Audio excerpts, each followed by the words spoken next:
Hello lovers and friends, a warm welcome to Financial Freedom with Honeybee. My name is Malwandla Hanabe, and on this channel we talk everything financial freedom. Please note that anything that I say in this channel doesn't constitute financial advice. If you are looking for the services of a financial advisor, please be in contact with a qualified financial advisor. So on today's episode, I want us to discuss the issue of debt, right? So in layman's terms, debt is when somebody owes another person something. So for the context of this video, is when you owe money. When you owe somebody money, we say that you are in debt or you are indebted to that person.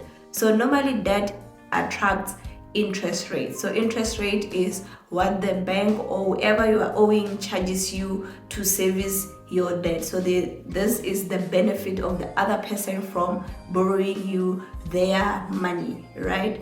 So there's always differences. So there's a good debt and there's also bad debt. So good debt is when whatever debt you make increases your net worth, while bad debt, it decreases your net worth, right? So examples of good debts is your student loans, your business loans, because those have a potential to increase your net worth, while bad debts is things like your credit card loans, your personal loans, your mashonisi or your loan check loans, or any other things that doesn't necessarily increase your net worth. Those can also be your clothing account and furniture accounts, and those debt that doesn't necessarily increase your net worth, right? So when you look at debt, you need to always look at the total amount that you're gonna pay towards that debt. For example, if you owe somebody 1,000 and they say, okay, pay me 100 rands per month for the next 12 months and then you won't owe me anymore,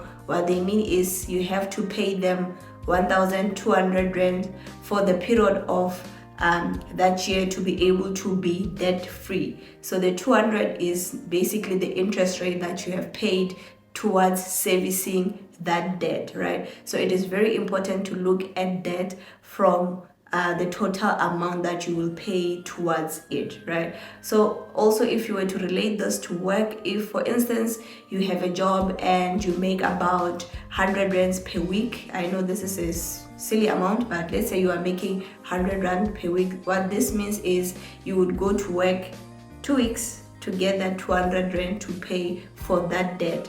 So in normal circumstances, I doubt you would want to go to work for 2 weeks and not get paid, right? So this is how I look at debt. So the interest rate for me is, I equate it to going to work without getting paid, right? So that's very important that every time when you look at debt, look at the total amount that is payable, especially if this debt is not really a good debt, right? If it's good, I think it will be fine, but if it's bad, that basically is saying you are prepared to go to work for 1 month or for 2 weeks without getting paid.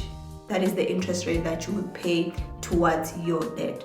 So if you are in debt, how do you get out of debt, right? So I'll give you a personal story of myself, how I got out of debt. When I started working, I had 2 debts. These were debts from my schooling. So I had done my diploma using NSFAS, and I also did my BTech with VUT, where I was owing the institution money because I didn't have funding, right? So I had to pay these 2 student, the NSFAS is a student loan, and then the going to study at VUT without paying, that was another investment which I was owing the institution money.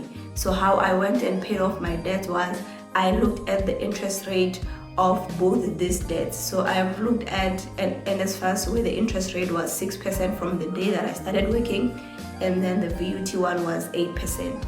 So what I went and did is I started by paying the VUT because it had higher interest rate. That means the interest rate that was charged on a month-to-month basis was higher than what was being charged at NSFAS. So I started with the VUT loan and I paid that off, and then I went to do pay the NSFAS loan. So what I went and did is, after paying for VUT, I took all the money that I was paying towards my debt and direct it to the NSFAS debt so that I can quickly pay off my debts. And I also need to mention that during that period I was not creating any more debts, because that would have led me to be in a debt cycle where I pay off this one and then I started paying for another one. So I wouldn't really get out of debt that way. So I didn't go and create any other debts, and also I didn't save any money, because the reason for that was when I was doing my research on savings account, I've seen that all these savings account didn't give me the interest rate that was equivalent to the interest rate that I was paying my debt. So it didn't make any financial sense to save money while I've got debts that are having higher interest rate than the interest rate of the savings. So I went and just finished the debts first and then started saving. So just to recap, I started with the debt that has the highest interest, and then after completing it, I diverted all the money to the debt that had lower interest rate. And just to add, I didn't start any other loans, or I didn't take any other debts from when I was paying my debts, and also I didn't save anything because it didn't make financial sense to save while the interest rate on debt was higher.